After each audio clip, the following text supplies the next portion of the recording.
Ben Franklin's World is a production of the Omohundro Institute.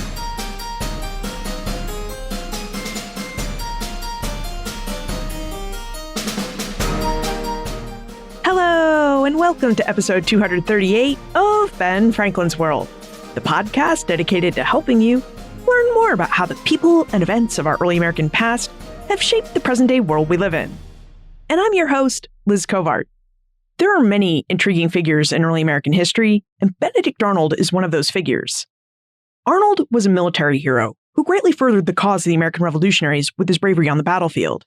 And yet, he was also someone who did something quite unexpected. He betrayed his country.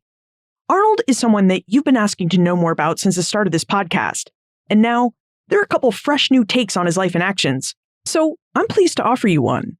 Today we're joined by the award-winning historian Stephen Brumwell, who will help us explore the life and deeds of Benedict Arnold, as well as Arnold's stunning journey from hero to traitor. With details from his book, Turncoat, Benedict Arnold and the Crisis of American Liberty, Stephen shows us how Benedict Arnold's early life and childhood influenced the trajectory that his adult life would take, details about Arnold's heroics on the battlefield, and what the evidence has to say for why Arnold made the decision to betray the United States and defect to the British. But first, I'll be in Pittsburgh next month, June 13 through 15, for the annual Omohundro Institute Conference, which means I'm planning a meetup on Saturday, June 15 from 2:30 to 4 p.m. Now, I don't have a location for this meetup just yet, so this is really more of a save-the-date announcement. So really, be sure you put Saturday, June 15 from 2:30 to 4 p.m. aside. And if you happen to have ideas about where we could meet up in Pittsburgh, please let me know. Liz@benfranklinsworld.com. All right. Are you ready to explore the life of one of the most complicated figures of revolutionary America? Let's go meet our guest historian.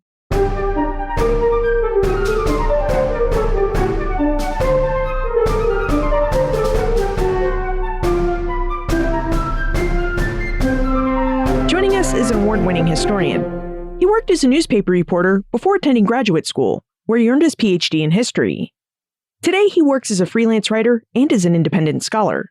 He's published 6 books, including George Washington, Gentleman Warrior, which won the 2013 George Washington Book Prize, and, most recently, Turncoat, Benedict Arnold and the Crisis of American Liberty.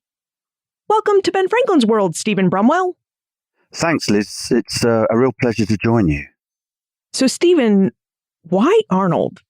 As I looked at the scope of your scholarship, I saw 5 books with a really strong interest in 18th century soldiers and officers. But Benedict Arnold wasn't your standard soldier or officer. So I'm wondering if that's the interest that brought you to study Arnold in your 6th book. Could you tell us a bit more about what attracted you to Arnold? Well, I've always been interested in the sheer drama of Arnold's story, and especially this kind of shocking metamorphosis from hero to traitor. But more specifically, it was issues that I came across when I was writing the book about Washington that prompted me to take a look at Arnold's story in detail.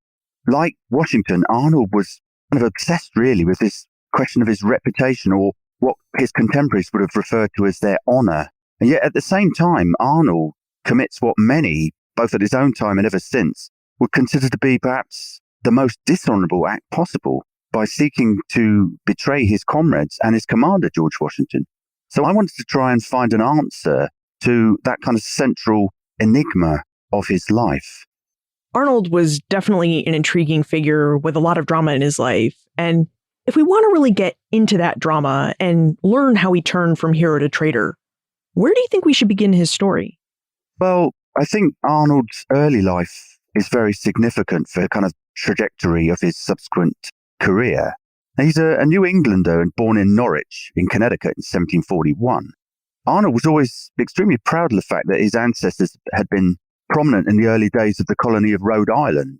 But his own upbringing was rather more humble.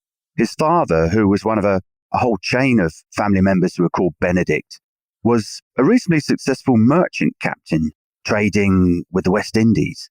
But he became an alcoholic, probably because 4 of his 6 children succumbed pretty swiftly to epidemic illness. So I think perhaps this kind of grief had an effect on driving him to seek solace in a bottle. So with his father increasingly incapable of handling affairs, it was Benedict's mother, Hannah, who took control of things, and she arranged for him to be apprenticed to her cousins, Daniel and Joshua Lathrop, who were successful apothecaries or druggists also in Norwich. Their business really took a boom during the kind of mid to late 1750s when they became main suppliers for the British Army, which at this time was assembling to fight the French in upstate New York and elsewhere during what we know as the French and Indian War. And this raises the whole issue of what part the teenage Benedict Arnold played in that conflict. There's quite a bit of debate about this. Some people suggest that on the basis of muster rolls kept by regiments, and also an advertisement in a newspaper which lists a deserter by the name of Benedict Arnold, he actually served in the provincial forces, which were the troops raised by an individual colony, in this case, New York. I think that's highly unlikely because if Benedict Arnold had been a deserter, I think that this fact would have been picked up when he became notorious for defecting to the British and would certainly have been mentioned by his many critics at that time. And also, I think it's highly unlikely that as someone who was apprenticed, he would just be able to take off a few months every summer to go and serve with the New York provincials, then come back and just carry on where he'd left off. So whilst I don't think he actually served for any lengthy period of time, there's another theory which I think is far more likely, and that's that he turned out with his home militia, the Norwich militia, which called upon the services of everyone aged 16 to 60, and by this stage Benedict was 16, during 1757, when there was something of a crisis, an emergency situation, when the French, under the Marquis de Montcalm, came down from Canada with a large force of regular troops, militia and Native American warriors, and ultimately besieged Fort William Henry at the foot of Lake George. This is the episode which forms the basis for James Fenimore Cooper's novel The Last of the Mohicans and the several film versions that have been made about that.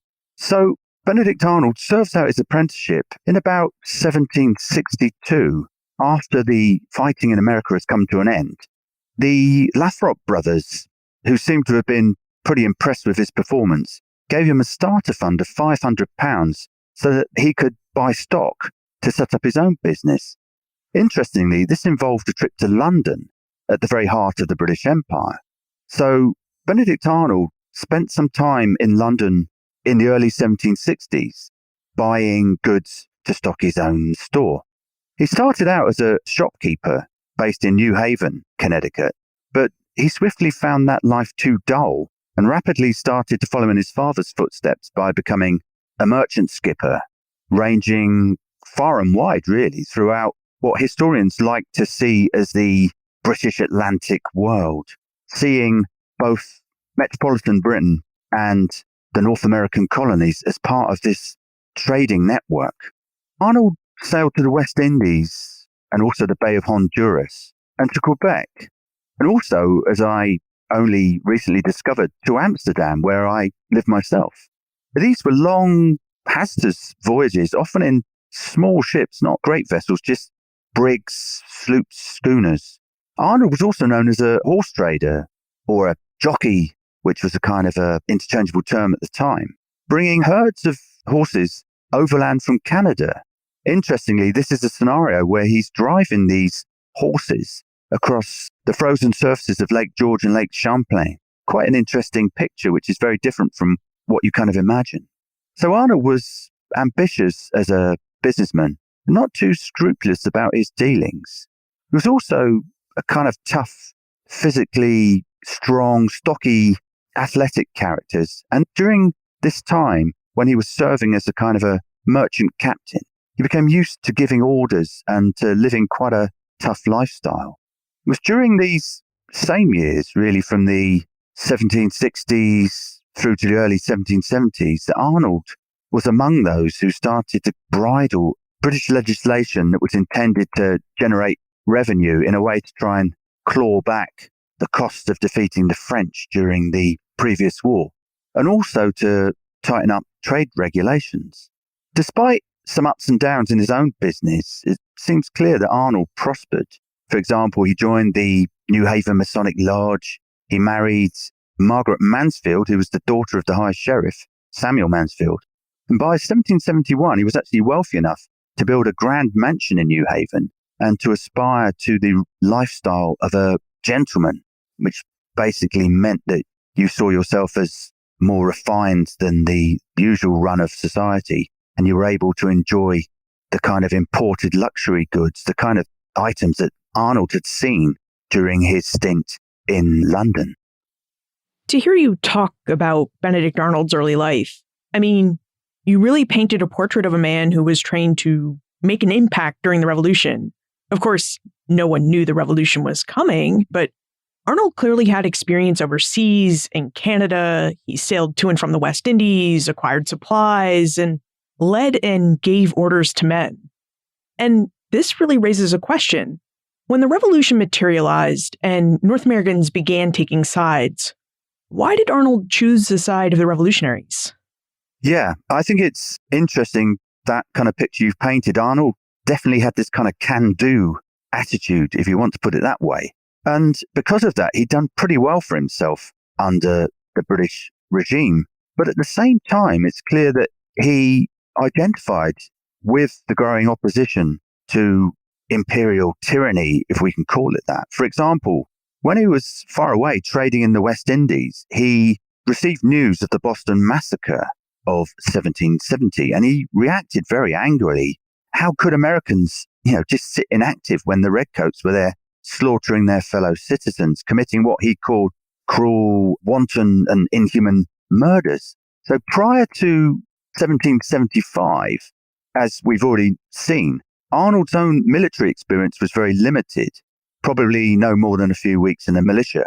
However, his emergence as a leading figure in New Haven and someone who was associated with the Sons of Liberty and people who are basically now starting to intimidate people who were seen as having pro-British loyalist tendencies, I think this puts Arnold very much in the camp of those who were extremely sympathetic to the cause of liberty. And Arnold later, when he's talking about the reasons that led to his defection to the British, his change of allegiance, he does emphasize the fact that at the outset of hostilities, he was very much committed because he felt that British policies towards the American colonies were unjust and unfair. So Arnold, because of his background as kind of a forceful, experienced individual, I think this helps to lead to a situation where he is actually elected as captain of New Haven's own company of foot guards, of militia. And this is a particularly elegantly uniformed and well-drilled unit. And as soon as Arnold heard of the fighting at Lexington and Concord in April 1775, he was immediately keen to join the military effort against the British. So here's somebody who's not hanging around waiting to see how things go. He's off out of the starting traps as soon as he knows that hostilities have opened. And I think it's also interesting when we think about why is Arnold so keen to take part in the war. I think there might be another factor which is worth considering. In colonial America, military service was a traditional route to acquiring prestige and influence. And I think this is very important to Arnold. By 1775, there were plenty of retired colonels and officers of other rank in America who'd served alongside the British in the provincial forces during the French and Indian War. Most famously, of course, George Washington, who'd served in the Virginia Regiment. So having established himself as a merchant, this was another way in which Arnold could enhance his standing in society. I think it's likely that it also appealed to his adventurous and aggressive temperament. So speaking of Arnold's military service, one of the first actions that Arnold took part in was the taking of Fort Ticonderoga in May 1775.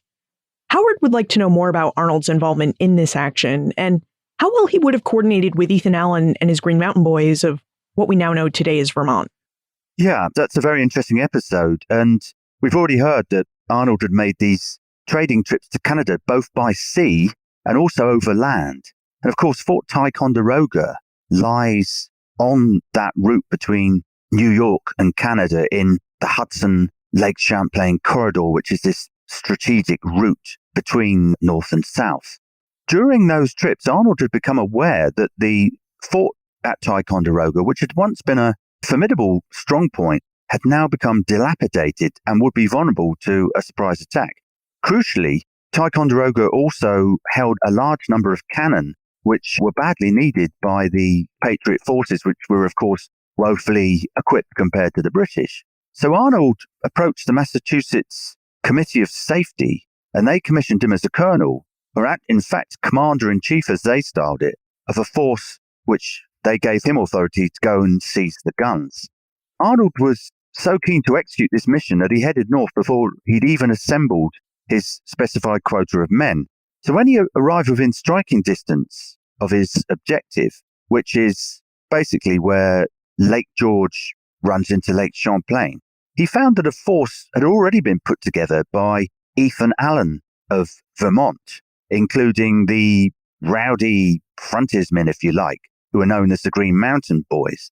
Arnold, typically for him, immediately insisted that his commission from Massachusetts entitled him to command the entire expedition, even though he hadn't actually recruited any of the men, unlike Allen, who had his own followers there. Ethan Allen, who was this kind of hulking figure compared to the far stockier Arnold, shared Arnold's headstrong, determined character, and he had no intention of handing over operations to him. But a compromise of sorts was reached, and it was agreed that Arnold could join in with the projected surprise attack on Ticonderoga on condition that he didn't try to give orders. So on 10th of May, in what would amount to the first Patriot, or should I say rebel, depending on which side of the fence you're standing, offensive of the war, the fort was taken in a surprise attack, and its captured cannon would eventually enable George Washington to bombard the British army that was now besieged in Boston, eventually forcing them to evacuate to Halifax in Nova Scotia. So Arnold plays a conspicuous role in leading this significant attack. But because of intercolonial jealousy and also the partisan way in which the event was reported in the colonial newspapers, he received little credit for his role. But his subsequent efforts, which included an amphibious raid on the British post of St. John on the Sorrel River, or the Richelieu River, as perhaps it's better known, later that month, in May 1775, didn't go unnoticed, especially by the man who would become the Commander-in-Chief of Congress's Continental Army, General George Washington. And of course, not long after he helped take Fort Ticonderoga, Arnold was actually in charge of part of a mission to seize Canada. So, would you tell us about Arnold's march through the wilderness and his command? Yeah, in late 1775, when Congress decided to invade Canada, they sent one army along the traditional warpath via Lake Champlain and the Richelieu River, but another group of about 1,000 men was ordered to march against the city of Quebec through the wilderness of Maine. And this mission was entrusted to Colonel Arnold. It involved covering some 270 miles of very, very tough terrain in the midst of winter. And despite appalling conditions with terrible weather, sickness, desertion, lack of supplies, Arnold basically drove his men on and succeeded reaching the St. Lawrence River and uniting with another Patriot force under the command of General Richard Montgomery. When Quebec itself was attacked on the last night of 1775, Montgomery was killed and Arnold was wounded in his left leg. The attack was a fiasco, repulsed with very heavy casualties, but Arnold's determination in attempting to continue the siege was widely acknowledged, and it gained him promotion to the rank of Brigadier General and the undisguised admiration of Washington. I think it's interesting that even after Arnold's treason, veterans who survived his epic march to Quebec were proud to recall it when they applied to Congress for pensions. And this feat, I'd say, was the foundation of Arnold's reputation as a leading Patriot general. And he soon went on to consolidate it by services that not only impressed his own countrymen, but also the British. And one thing stands out, and that's during the fall of 1776, when the British launched their own invasion from Canada. Arnold was instrumental in delaying it for several crucial weeks as commander of a Patriot flotilla, which was assembled to contest the dominance of Lake Champlain. Now, although Arnold's fleet was ultimately destroyed by the British, The mere fact that the British had to build a fleet of their own so they could take on Arnold's flotilla cost them valuable time. So by the time they finally did advance and reach Ticonderoga, that fort's defences had been upgraded and were too tough to actually take on, which meant that the British retired for that season. If they'd advanced as they were supposed to do, I think the situation for the Patriots would have been pretty grave, because at the same time, the British under William Howe had beaten Washington quite severely in the New York area, pushed him all the way back through New Jersey into Pennsylvania. So if the Northern Army had rolled down as planned, Washington would have been trapped between two British forces with disastrous consequences, I think. So I don't think we would have seen any Trenton, and we wouldn't have seen any Princeton. And these are usually seen as the kind of the miraculous victories which saved the Patriot course when it was at low ebb. So I think we can give Arnold credit for those too. And that's really the thing about Benedict Arnold, isn't it? Before Arnold turned coat, before he switched to the British side, he was a legitimate Patriot hero. He was someone that George Washington and other Revolutionary War leaders could look at and know that he was going to help them advance their cause in crucial ways. And we've talked about some of the ways that he did this. We talked about his deeds at Ticonderoga, at Quebec, and about his naval victory on Lake Champlain. So would you cap this off for us and talk about his deeds at the Battle of Saratoga in 1777? Sure. By the summer of 1777, then, Arnold was already a celebrated Patriot warrior. Through his exploits in repelling a British raid on Connecticut that spring, he'd actually been promoted to Major General, although it's important to point out that he remained junior to 5 other Major Generals who'd been promoted over his head back in February, even though these were people who'd seen far less action than he had. Arnold was known to friends and enemies alike by now for his brave, dynamic leadership. What newspapers of the day in both the American colonies, former colonies, and also back in London would refer to as his intrepidity. Now, these qualities would prove important when the British staged another invasion from Canada, this time under General John Burgoyne. Burgoyne headed down the Hudson Valley towards Albany, but his troops ran up against Patriot Continental forces and also militia commanded by General Horatio Gates. They were dug in behind extensive defences, and Gates, who was a former British officer, was reluctant to pit them in the open against experienced British and German regular troops.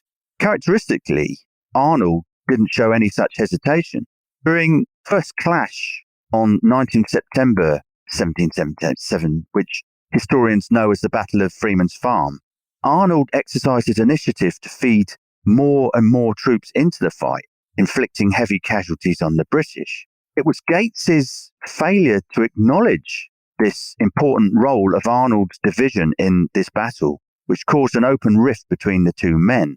Arnold threatened to leave the army in a huff, but was persuaded by his fellow officers who valued his combat leadership to stay on and see things through. In a second battle, known as the Battle of Bemis Heights, or Bemis Heights on 7th October, Arnold's aggressive frontline leadership helped not only to repel Burgoyne's attack, but to ultimately overrun the British defences. At the moment of victory, Arnold was shot in the left leg and pinned down beneath his dead horse. Now, this wound was far more severe than the wound in that same leg that he'd received at Quebec. According to one witness, Major Henry Dearborn, in his agony, Arnold had cried out that he wished the ball had passed through his heart. Now, that injury left him hospitalised for months and with a lasting limp. So by the end of 1777, we have a severely wounded Benedict Arnold, someone who had turned to military service to distinguish himself, and distinguish himself he really did numerous times through his military prowess and bravery. And yet, he was also someone that really doesn't seem to have received the type of outward respect that he thought he deserved. I mean, you mentioned how Gates took credit for his actions at Freeman's Farm and how Congress had passed him over for promotion, which had the effect of making him junior in command to men with less military experience. Now, historians like to point out that it was the Battle of Saratoga and that severe wound he received there that caused Arnold to defect to the British. But the question is really, why? Why did he defect? And historians, of course, have lots of answers for this. So, Stephen, I wonder if you would take us through the different events and factors and evidence that you see as playing a role in Arnold's defection.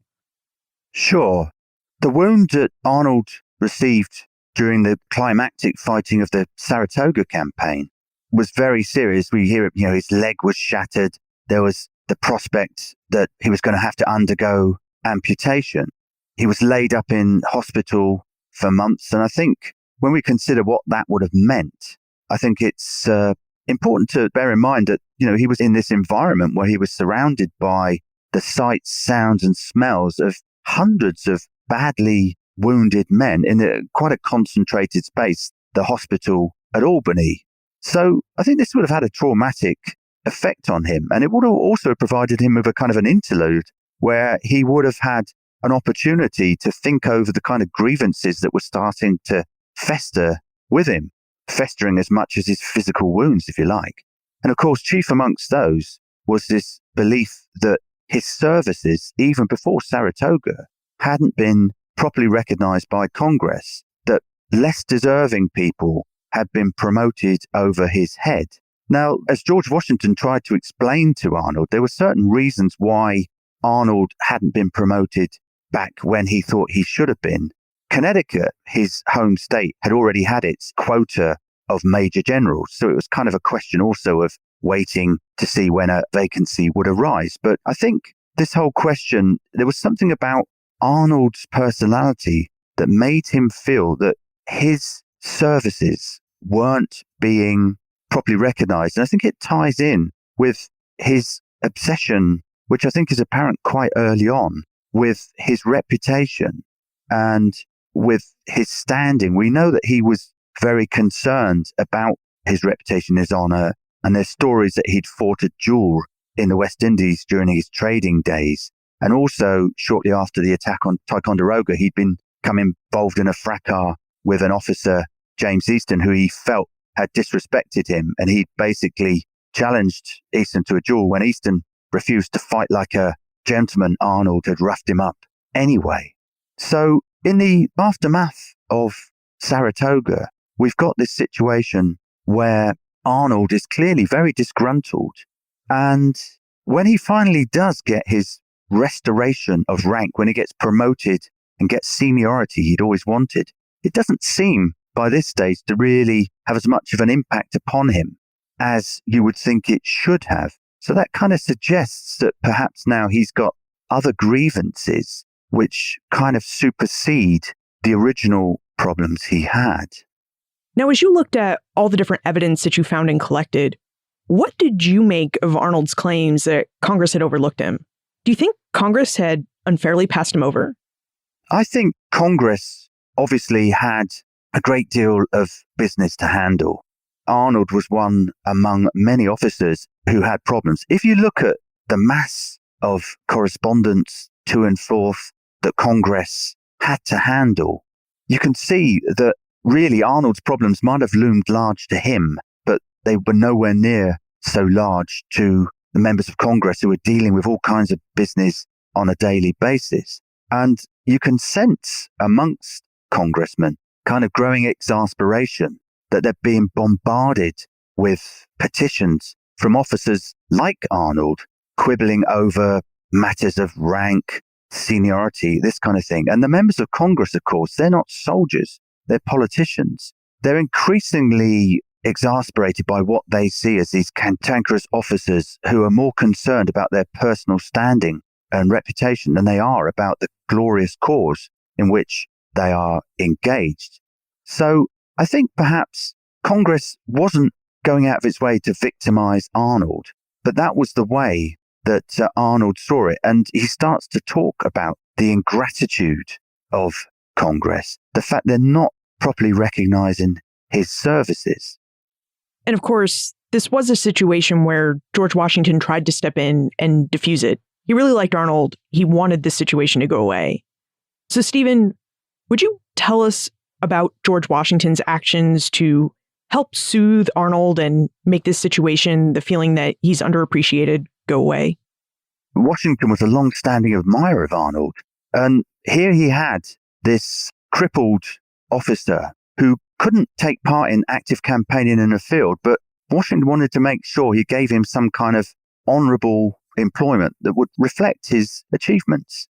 So he appointed him as the military commandant of Philadelphia, a role that Arnold picked up in June of 1778. Now, at that time, Philadelphia had just been evacuated by the British after a military occupation lasting almost a year. There were many hardcore loyalists, those who were active supporters of the Crown, who had left with the British. But the city still remained very much a divided city, riven by tensions and suspicions between those who saw themselves as staunch patriots, those who it was felt had been too cozy with the occupying redcoats, and those who really just wanted to keep neutral. And basically, I think it's interesting to spare a thought for those neutral citizens who I think reflect the bulk of the population in the colonies at this time, or certainly perhaps say 2/5 of the population was equal to the number of those who you could describe as committed patriots. Now, it was Arnold's job to try and keep a lid on this very volatile situation and to stop the tensions boiling over into open violence and disorder. So for Arnold, this was pretty much a poisoned chalice. I think there were several reasons for this, one of which was that Arnold, as a military officer, would be rubbing up against civilians. And as Washington himself acknowledged, this was a conflict in which the military had to always show itself to be seen as the servants of civilian government. Otherwise, there was a danger that a permanent or standing army might emulate the Roundhead, the veterans of Oliver Cromwell during the English Civil War of the previous century, and end up enforcing what amounted to a military dictatorship. So, as a soldier supervising civilians, Arnold was placed in a very delicate situation. And his job was made even more difficult because of the unusually complicated nature of the political situation in Philadelphia. Not only was it home to Congress, but it was also capital of Pennsylvania, a state which had an unusually radical constitution and whose representatives were just as prickly in temperament as Arnold was himself. So really, although Washington sent Arnold to Philadelphia for the best of reasons, it was probably the worst possible thing he could do in terms of Arnold's future. So when do you think Benedict Arnold made the decision to commit treason and turn coat? Do you think it was during his command in Philadelphia? That's a very interesting question, and it's one for which it's difficult to provide a definitive answer, but which it is possible to speculate about based on the evidence. I think that when Arnold first came to Philadelphia, although he did have grievances and he felt that he hadn't really been given the kind of recognition that he deserved by Congress, I don't think at this stage he was thinking about actively defecting. I think it was more the experiences he encountered whilst he was in Philadelphia that start to turn him towards thinking that perhaps he was backing the wrong side and that perhaps it was time to think of a different approach to his own future. And what basically happens, it's a very complex story, but what basically happens whilst Arnold is in Philadelphia is that he quickly runs up against opposition and criticism from the Supreme Executive Council of Pennsylvania, which pretty much embodies the more radical tendencies which are circulating at this time. And they see Arnold as someone who's, perhaps too friendly with people who are suspected of still having loyalist sympathies. He's someone who doesn't really conform to the more austere Republican virtues. For example, he enjoys going to the theatre, which is the kind of thing which was associated with the British during the occupation. He enjoys his high living. He has a carriage to drive him round the streets of Philadelphia, which is something which sticks in the craw of the Republicans. Although when you consider that Arnold was still in pain from his wound, he found it very difficult to walk or ride. I think perhaps that might well explain why he was being driven around. But basically, there's friction between him and the Supreme Executive Council, especially its president, Joseph Reed. And Reed and his council put together a list of charges against Arnold. Everything from profiteering, for which there were certain grounds, to siding with those who were seen as enemies against the cause of liberty, which was more unfounded, and also using state property like state wagons to transport his own material. Now, in the great scheme of things, this was, pretty minor stuff. But these charges are put forward and they eventually form the basis of what will become a military court-martial. So by the spring of 1779, Arnold's getting sick and tired of the kind of criticism he's facing at the hands of Joseph Reed, and also the failure of Congress to fix a date for his court-martial on the charges being brought by Joseph Reed and his colleagues. We know from a letter that Arnold wrote to Washington on the 5th of May, which is almost kind of hysterical in tone, that this was very much on his mind. It's shortly after this, on 10th of May, that we know that Arnold made his first approach to the British in New York through an emissary, the loyalist shopkeeper Joseph Stanbury. But I think it's highly unlikely that this was just an immediate decision. I think that Arnold had been mulling this over for some months, probably since the beginning of 1779, when his problems with Reed and his colleagues were really coming to a head. And I think this kind of compounded his previous grievances with Congress. So I would say that, we can look at early 1779 as the time at which Arnold decides that, the cause for which he had fought and bled getting a bit off course and perhaps to take a different course. So now we have an approximate when for Arnold's decision to commit treason. Do we know how he decided he would go through with that decision? I mean, how exactly did Arnold go about telling the British, I'm ready to turncoat, I'm ready to switch sides, let's do this? Yeah, it was widely assumed at the time that Arnold had actually been approached by the British, and that the word they often used, he'd been seduced with offers of gold. Basically, he'd been bought. But it's clear that it was Arnold himself who made the first move. As I mentioned, he used an intermediary, the Philadelphia shopkeeper Joseph Stansbury, and through him approached Sir Henry Clinton, who was the British commander-in-chief now based in New York. And he offered his services in any way that would be acceptable to the British. I think the timing of this is interesting because this is May 1779, and Arnold's actual defection, his physical going over to the British, only occurs in September 1780. So he'd actually offered to actually go over to the British in person at that much earlier date. Now, this initial approach was handled by Clinton's head of intelligence and also close personal friend, Captain John Andre, who's an interesting character in his own right. By then, Andre had already been serving in America for 4 years. He'd been captured in Canada during the fighting in 1775, but after being exchanged, had become aide-de-camp to General Charles Grey, and he saw much action, especially during the campaign that had led to the British occupation of Philadelphia. Whilst there, as part of Sir William Howe's kind of immediate entourage of favoured officers, he'd been busy arranging theatrical performances, other social events. And in the spring of 1778, these had culminated in a great extravaganza known as the Mischianza or Medley, which had been staged to honour Howe's return to Britain. Debonair, handsome, young, popular, Captain Andre had befriended several of the young women of Philadelphia's leading families. And interestingly, these included Peggy Shippen, who Arnold had married in April of 1779, just 1 month before he made his first overtures to Sir Henry Clinton.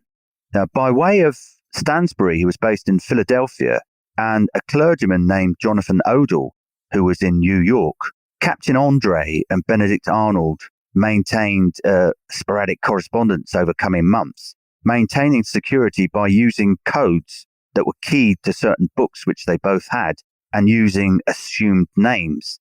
Now, Arnold used various names, particularly Gustavus and Mr. Moore, while Andre often went under the name of John Anderson. What about the why?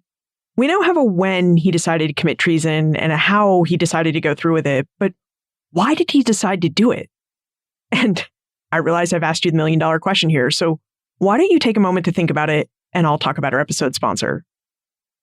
I'm really glad we have this opportunity to talk to Stephen about Benedict Arnold. I mean, aside from your requests about what everyday life was like in early America, episodes about Benedict Arnold have been your number 2 request. And thank you so much for your topic requests, by the way. I really appreciate them, and they've really come to drive this podcast. Did you know that most episodes come from your requests? The requests you send me are just part of the way that you support the Ben Franklin's World community. You also help by spreading the word about the podcast, by telling your friends and family about it, by providing me with feedback so I can improve the show, and you interact with me and the Omohundro Institute's digital projects team on Facebook and Twitter. And in those interactions, you've asked us for a place where you can buy items like t-shirts with the Ben Franklin's World name and logo on it.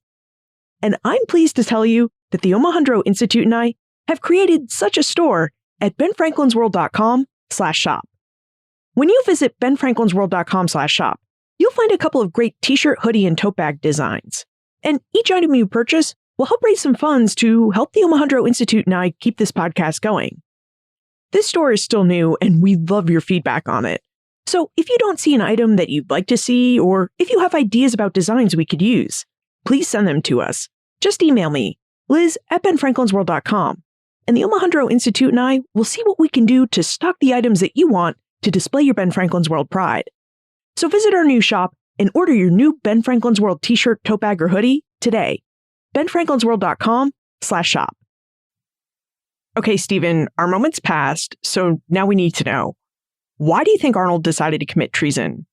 In all the historical sources that you looked at, all the bits of evidence you went through, did you ever find that Arnold stated his reasons for switching sides?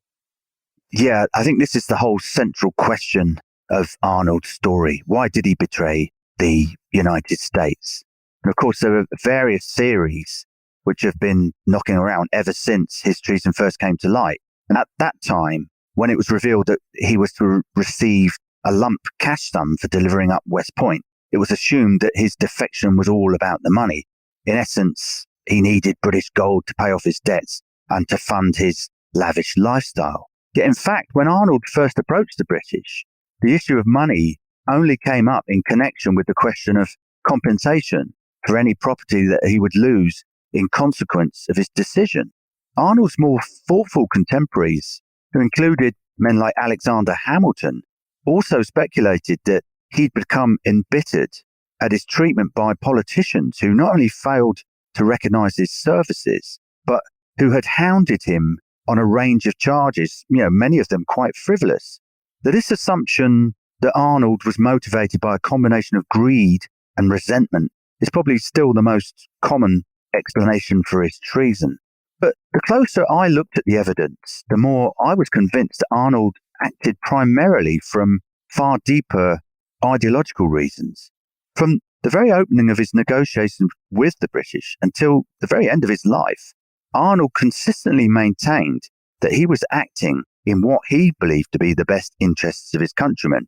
And by delivering some kind of a knockout blow to the Continental Army, he would save them from a corrupt and increasingly dysfunctional Congress.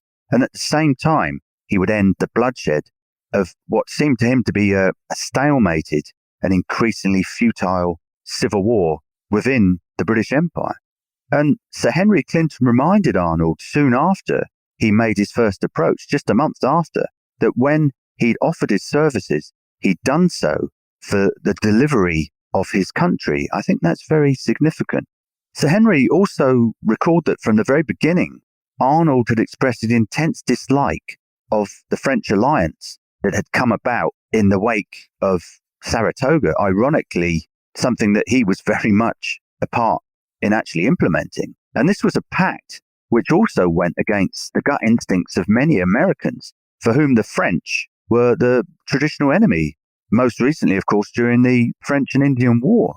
Intriguingly, amongst the most significant sources I found were letters from the 1790s, and these are amongst the papers of the British Prime Minister William Pitt the Younger, and they're held in the British National Archives in London. And they show that Arnold was still maintaining this ideological justification for his actions, long after anyone might be expected to feel that they no longer mattered, that no one even cared about the American war. So in 1792, 12 years after his defection, he's maintaining to Pitt that he changed his allegiance in the best interest of his countrymen to avoid an effusion of blood. And in that same year, he actually fought a duel with an English lord who'd cast aspersions on his reasons for changing sides. So you've got someone who's prepared to pick up a dueling pistol or a sword and actually go out and fight against what he considers to be someone who's besmirching his good character. So without doubt, Arnold was driven by an unswerving self-belief. A phrase that occurs again and again in his correspondence is conscious of the rectitude of my intentions.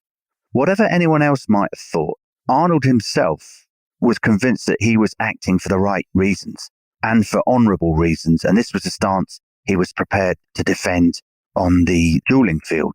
Of course, Arnold ultimately backed the wrong side, and history tends to be written by the winners. So his claims have typically been dismissed as nothing more than the excuses of a notorious traitor. But I'd suggest that based on the evidence I've come across, evidence that has been around for many years and evidence which is only now coming to light, Arnold really did believe himself that he was acting for the best of reasons. But of course, by ending the American War and repairing what Arnold saw to be a rift within the British Empire, he would hope to gain certain rewards, not least the eternal gratitude of King George III, for whom the estranged American colonies were a major concern.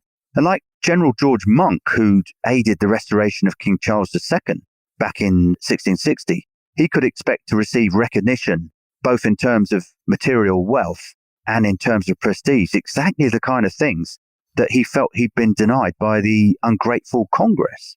And another factor, I think, behind Arnold's decision to defect is the role of his young wife, Peggy Shippen. As they were married in April 1779, and Arnold's first approach to the British was just a month later, it's tempting to make some kind of a link and to speculate that Peggy, who, as we've seen, had spent time with Redcoat officers like Andre during the British occupation of Philadelphia, it's tempting to argue that somehow she'd turned her impressionable husband, that she'd been some kind of Lady Macbeth figure. But while I'm convinced that Peggy Arnold was aware of the unfolding treason and actually would go on to play an active part in moving it forward, I don't think there's any evidence that she actually instigated the conspiracy and that it was actually her idea. Now, as he made his final plans to defect, Benedict Arnold wrote to the British and agreed that he would prove his loyalty to the Empire by delivering the American post at West Point, which both Arnold and Henry Clinton agreed would help the British deliver a final blow to the Continental Army. Stephen, Fred wonders about West Point. So would you tell us about West Point, Arnold's plans to hand it over to the British, and what handing over West Point to the British would have meant for the American war effort if Arnold had been successful? Well, Arnold's conspiracy, his plan to end the war by dealing this kind of knockout blow, increasingly focused on West Point, the fortress complex that had been developed from 1778 onwards to basically block the River Hudson and thereby deny the British access to this easier route of communication between New York and Canada. And if the British had gained control of the Hudson, it also would have meant they would effectively have divided the rebel states, cutting off New England from those on the other side of the river, what were known as the Middle and the Southern colonies. So West Point, by this stage then, by 1780, is defended by a complex of forts and gun batteries, and the river itself is physically blocked by a massive chain from bank to bank. So securing West Point has been a major British objective for some time, not least because not only would it split the rebel colonies, but also by gaining control of the crossing of the river at King's Ferry, just a few miles downstream, it would disrupt what was a key supply line for the Continental Army. And if you can do that, you either force Washington to disband his troops because they're starving, or you force him to risk an open battle with the British to try and free up his communications. So this objective of West Point was all very well, but how would Arnold actually go about delivering West Point up to the British? After all, it's garrisoned by several thousand men, and it's not that easy just to give up a major strong point. So by the late summer of 1780, the British, under Sir Henry Clinton in New York, had put together a basic plan, which was that they would wait for Washington to attempt to besiege New York, which we know was something that Washington wanted to do, in conjunction with French forces which had arrived at Rhode Island during the summer. When that happened, Arnold was to give up West Point, which would presumably mean giving up to some kind of a surprise British attack. And that would leave Washington too far away to help immediately, but Washington might be expected to go to the assistance of West Point. That would leave his French allies in the lurch, and they would then be eliminated by the British. But that plan changed in September the 14th, when the British fleet under Admiral Rodney arrived, which meant that the Royal Navy had supremacy in American waters and didn't need to bother about the French. And it was decided to launch an attack directly against West Point. Now, Sir Henry Clinton had the perfect screen for this because he'd already assembled a task force of about 3,000 men, which was intended to go down to the Chesapeake region.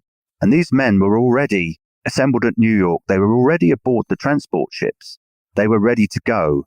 And the object, or the plan, was that once the go-ahead was given, these troops would be taken up the Hudson on a single tide. And we know that the Hudson River has a very powerful flood tide. So this wasn't something that was unfeasible. In fact, Sir Henry Clinton had done something very similar in October 1777 when he'd taken an army up the Hudson and captured Fort Clinton and Fort Montgomery, which were downstream from West Point. So this is something which the British were actually capable of doing. Now, the finer points, though, of how and when the fort's complex at West Point would be delivered up was something that still needed to be decided in a face-to-face meeting with Benedict Arnold. And I think it's important to emphasize that the British at this stage weren't simply counting on capturing West Point. They were also hoping to capture George Washington and his entourage, his so-called family, his military family who traveled around with him. And that would include the Marquis de Lafayette, General Henry Knox, Alexander Hamilton, and other leading officers. We know that Arnold was also hoping to bag the French envoy to the United States, the Chevalier Lauzun. And when he passed through West Point on the 24th September on his way to meet the French in Rhode Island, we know that from Lauzun that Arnold tried to get him to stay there for 4 or 5 days. So he hoped to bag Washington and other major figures. Now, if we think about the likely consequences, West Point itself was an extremely important strategic objective, which Washington was prepared to defend at all costs. The loss of West Point would have been a very significant blow to the Patriot cause. If we combine that with the loss of Washington, or even take the loss of Washington on his own, I think you have an extremely significant situation. I think you have a situation where Congress would have been forced to come to some kind of terms with the British and to reach some kind of a negotiated peace settlement. That was certainly a thick plot. But of course, we know that Washington was at Yorktown in 1781 and wasn't captured at West Point in 1780. So how did Arnold's plan fall apart? Yeah, what would prove to be the fatal flaw in the plan was this need to set up a face-to-face meeting with Arnold just to establish beyond the slightest doubt that this wasn't some kind of double bluff and that Arnold, the former Patriot hero, really was what he seemed to be. And also, as I mentioned, just to kind of finalize the details of how this would actually take place, how the surrender or how the occupation of West Point would actually be organized. So there have been several attempts to arrange a meeting between Major Andre, who'd been handling much of the correspondence with Arnold. And of course, it's Major Andre now, not Captain. He's been promoted. And one attempt made on the 11th of September at Dobbs Ferry, further downriver from King's Ferry. And Arnold had actually gone out on the river to try and meet Andre, but the British guard boats in the area hadn't been warned that this meeting was going to take place. So they opened fire on Arnold's barge, and he was almost killed and forced to go back on shore. And Arnold himself, looking back, identified this as a key factor in the ultimate failure of the conspiracy. Andre did come upriver on the 20th of September in the Vulture sloop, and he had a meeting with Arnold in the early hours of 22nd of September. We don't know exactly what happened, but it seems they were speaking for several hours, and this is when they would have finalized the details of what was actually going to happen in terms of the capture of West Point. Andre was intending to return to New York with this information, with this crucial confirmation, in the same way he'd come, by water via the Vulture sloop. But later that same morning, purely on his own initiative, a Patriot colonel, James Livingston, decided to bombard the Vulture, force her to slip her moorings and move further downriver. So this meant that Andre was obliged to try and get back to New York by land instead of by river. And this meant he had to cross the river at King's Ferry and then to go to New York through what was known as the neutral ground. This was basically Westchester County, and this was an area which had been ravaged by both armies, was a bit of a no man's land, if you like, which was prowled by groups of freebooters. And Major Andre was pretty much home and dry when he was run into a patrol of militia. Well, they're called militia, but they could have been freelance guys who were out for their own interests near Tarrytown. Here, he seems to have had a kind of a loss of his usual control. He'd actually been given a pass by Arnold, which, if he'd shown, probably would have got him through without any problems. But instead, the men who'd stopped him, who'd been attracted by the fact that he looked like a gentleman, he was riding a good horse, he was wearing good clothes, and he had these fancy white-top boots, they decided to search him. I think they were basically just looking for whatever they could find, looking for money, looking for other goods. But when they stripped Andre down to his stockings, they found documents concealed inside his stockings. And these were taken to Colonel Jameson, the local commander. And these were documents written in Benedict Arnold's own hand, giving detailed descriptions of the defences of West Point and other matters. Incredibly, despite all the evidence, while Jameson sent the package of incriminating letters to Washington, he also sent another courier to Arnold, informing him that Andre, who was under his assumed name of John Anderson, had been arrested. By a stroke of luck, Arnold was the first to receive news of developments. And as he was at breakfast on the morning of 25th of September, he received this note from Jameson's courier. At that exact time, he was expecting Washington at any hour. But knowing his plan had been foiled, he coolly excused himself from his guests, went down to the river and got his bargeman to row him to the Vulture. When Washington arrived, not long after, he was told that Arnold was over at West Point, and that's where he went.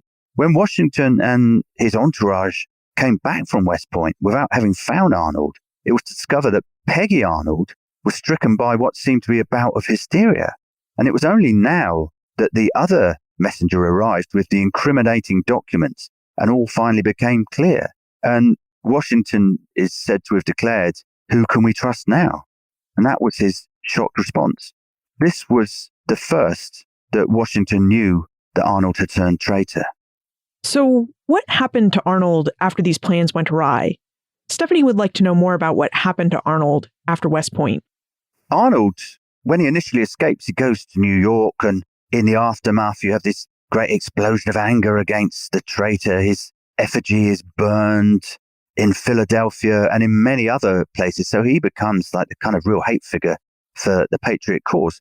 But Arnold himself, he's now a brigadier general in British service. So wearing the red coat of King George, he goes on active campaign against his former comrades. And he leads an expedition to Virginia where he inflicts a lot of damage on the Patriot cause or the rebel cause.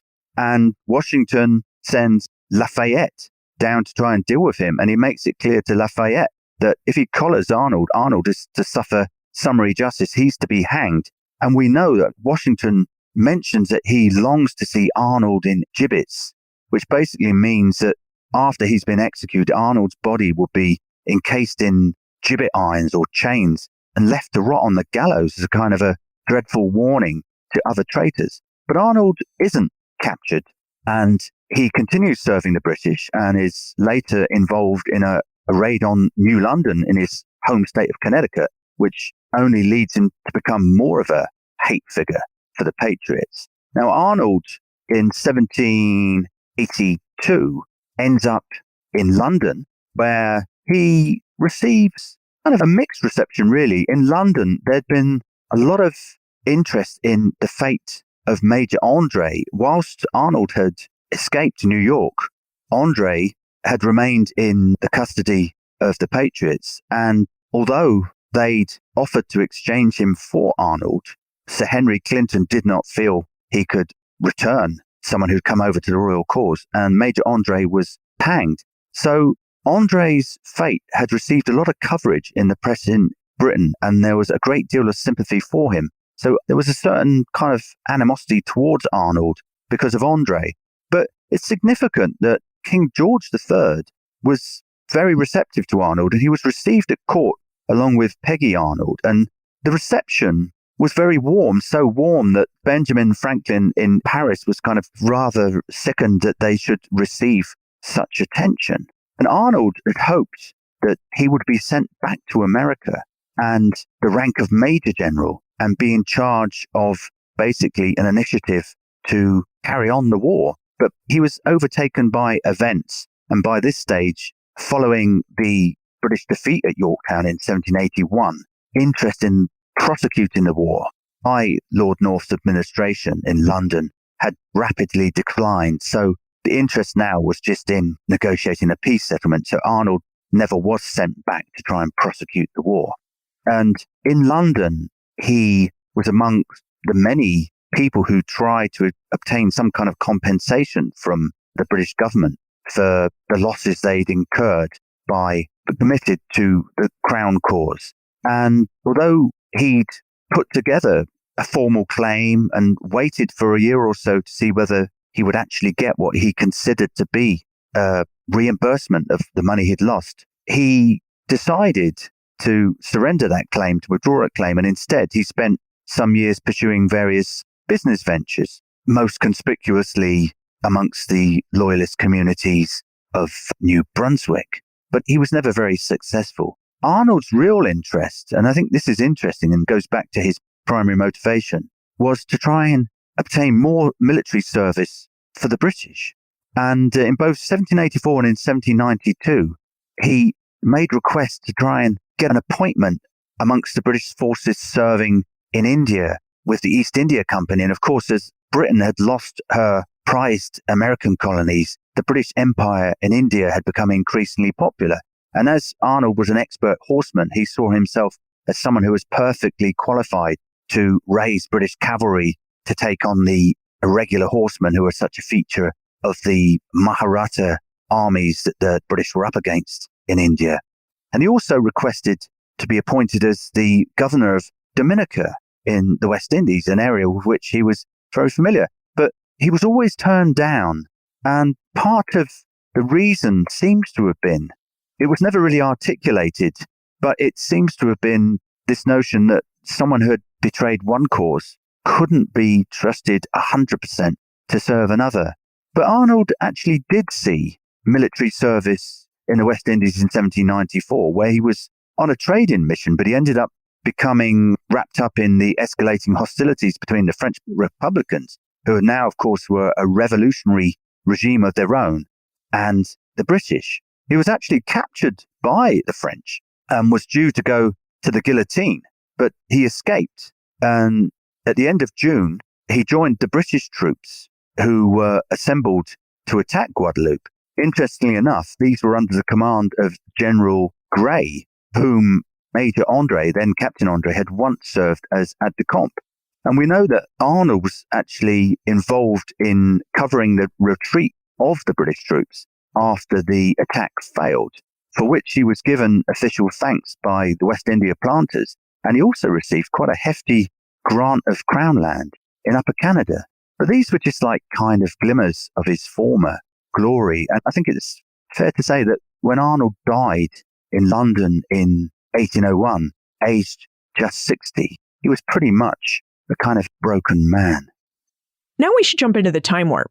This is the fun segment of the show where we ask you a hypothetical history question about what might have happened if something had occurred differently or if someone had acted differently.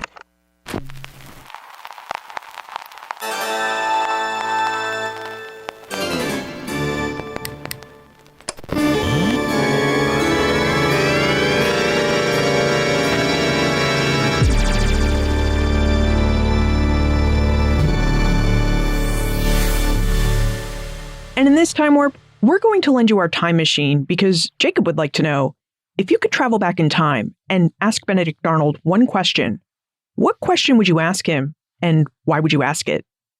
Okay, well, given anything like a coherent memoir of Arnold's life, I could think of several questions, but if forced to choose, I think I'd ask him whether, looking back over everything, he still wished that that musket ball that smashed his leg at Saratoga had instead passed through his heart. Despite all of his statements that he acted in the best interest of his countrymen, would he have preferred to have been remembered by them as a hero, as he would have been, or as a traitor? So, Stephen, who or what comes after Benedict Arnold? Do you have a new research subject yet? Well, I've always been interested in history kind of far more generally than just the era I've tended to concentrate on. And I've always been interested in historical fiction. So I think that's something I'd like to try my hand at. It's something I've wanted to do since I was a teenager. So I think if I'm ever going to achieve that ambition, it's something I need to try and get on with before too long. And what if we have more questions about Benedict Arnold? Is there a good place to send them to you?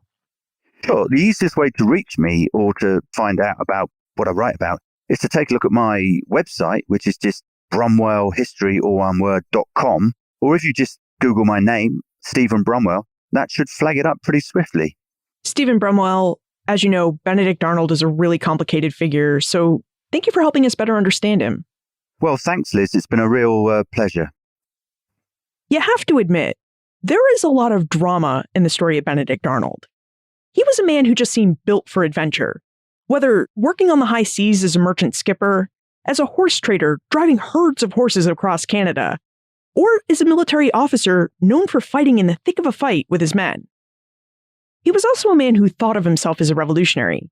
He chafed at British attempts to regulate trade, bristled at the idea that British soldiers would just open fire on American civilians during the Boston Massacre, and he was among the first to volunteer for military service in April 1775. And yet, as steadfast as he seemed to be to the revolutionaries' cause, Arnold had second thoughts. By 1779, Arnold decided that perhaps fighting for independence wasn't the right course after all. So why did Benedict Arnold defect to the British? This is what Americans have wanted to know from 1780 to our own present day. But as Stephen revealed, we don't and can't know exactly why Benedict Arnold betrayed the United States. Everything up to 1777 suggested that Arnold was a steadfast revolutionary, ready to die for the cause of American independence. But something happened to him between late 1777 and the end of 1779 that caused him to experience a change of heart. Some scholars have said Arnold betrayed his country for money. And we can see how this might be plausible given what Stephen described as Arnold's preference for high living. But the evidence that Stephen found shows that it was Arnold, not the British, who first broached the subject of defection. And that the one and only time Arnold ever seems to have raised a question about money was in an exchange about how he'd be compensated for the property and station he'd lose by supporting the British Empire. Now, this was not an unusual question for Arnold to ask. In fact, it was a proper question. Many loyalists asked this question, and we can see them posing it in the roles of the Loyalist Claims Commission. Now, other scholars have portrayed Arnold's defection as being rooted in his disdain and frustration with Congress. It was no secret that Arnold felt Congress had promoted less worthy men over him. But when Stephen stood back and he looked at all the evidence he found, he came to the conclusion that Arnold's decision to defect was really rooted in deep ideological reasons. In fact, this is what Arnold himself maintained. He felt that he was always acting in the best interests of his countrymen. Now, did Arnold expect the British Crown would reward him for playing what he thought would be a sizable role in ending its long, bloody civil war with North America? Sure. But that's not what Arnold claimed drove him. Now, all of these ideas, of course, color what we think about Benedict Arnold. So I guess the most important lesson we can draw from this exploration is that, like all people, Benedict Arnold was complicated. He wasn't just made up of one attribute like heroism or villainy. He was made up of many attributes that led him to think and act in a variety of ways for a variety of reasons. Now, knowing this doesn't excuse his defection or mean we have to like it, but it does demonstrate why we need to be careful in how we view and interpret the past. As the study of humans and their societies, and how humans and societies have changed over time, history tells us who we are and how we came to be who we are. But history can be complicated precisely because it's created by people. It's a study that can be prone to the human desire to see all the good or all the bad in someone or something.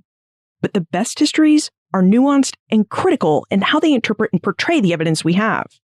In doing so, they really convey an understanding that people are complicated, events and actions are contingent upon their context, and that very little, past or present, is ever black or white.